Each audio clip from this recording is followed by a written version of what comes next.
Breaking news overnight. Police taking into custody a man suspected of assassinating a state representative and her husband and shooting another state lawmaker and his wife. Authorities say these were political shootings in Minnesota. The murders highlighting the growing political violence taking hold in the country. Faith Abube starts us off in Minnesota this morning. Good morning, Faith. Yeah, good morning to you, Michael. 57-year-old Vance Boelter waking up here at the Hennepin County Jail this morning, booked on murder charges. His capture ending that two-day manhunt after investigators say he shot two Minnesota lawmakers and their spouses, killing one couple in a targeted, senseless act of political violence. The takedown happening about an hour from the crime scenes. 20 SWAT units surrounding the armed suspect in a field after drones and helicopters spotted him from above. The suspect crawled to law enforcement teams and was placed under arrest at that point in time. 57-year-old Vance Boelter accused of shooting two Minnesota lawmakers and their spouses inside their homes. Law enforcement involved in a complex and dangerous manhunt.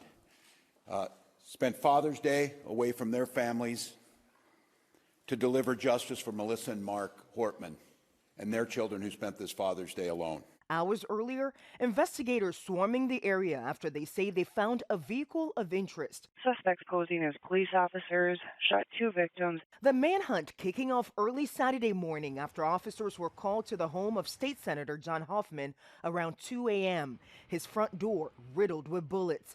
The lawmaker and his wife, Yvette, found with critical injuries from multiple gunshots. A few miles away in Brooklyn Park, police proactively checking on Democrat and former House Speaker Melissa Hortman and her husband, finding the two fatally shot. Authorities say they encountered the suspect outside the home, dressed as a police officer wearing a latex mask, carrying a badge and a taser. He ran off on foot after allegedly exchanging gunfire with police. This neighbor capturing the tense showdown from her window. I heard a lot of people talking aloud and, and shooting.